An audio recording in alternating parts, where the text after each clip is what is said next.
J'ai des antidépresseurs, j'ai le cholestérol, j'avais rien avant, rien. Marie-Hélène nous l'assure, elle n'avait jamais été malade avant ce 30 avril 2014. Ce jour-là, après avoir consommé de la charcuterie, elle est conduite en urgence à l'hôpital. Les médecins lui diagnostiquent alors une méningo-encéphalite, très grave. Je suis dans un état critique, d'après ce qu'ils disent. Moi, je ne le sais pas.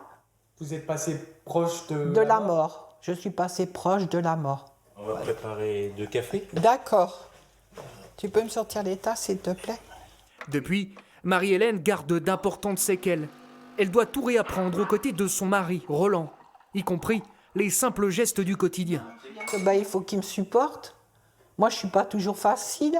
Il a envie d'aller au restaurant. Moi, je n'ai pas envie d'aller au restaurant. J'ai plus le goût. Il voudrait sortir, marcher, mais je ne marche plus comme avant. Tout ce que ça a engendré ma surdité, l'œil, l'allocution. Les analyses l'ont rapidement démontré, la charcuterie était contaminée à la bactérie Listeria. À l'époque, au moins 6 victimes sont recensées, dont un décès, mais Marie-Hélène est la seule à porter plainte. 8 ans après, elle attend toujours des réponses. Moi, j'attends qu'il soit jugé, ce monsieur. J'attends qu'il soit jugé, puni, et puis qu'il ait plus de contrôle.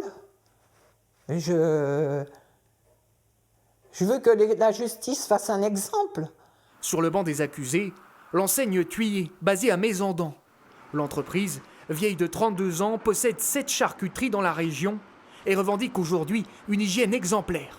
Le porc, qui est une des matières travaillées par le Thuillier de Mézandans, est porteur à 30% de cette bactérie. Tout est fait pour empêcher qu'elle se développe.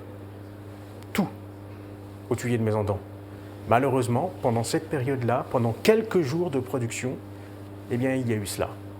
Nous en paierons le prix parce que c'est normal, nous l'expliquerons. Le gérant de la charcuterie est poursuivi pour homicide et blessures involontaires devant le tribunal judiciaire de Paris. Pour l'heure, 3 victimes se sont constituées partie civile.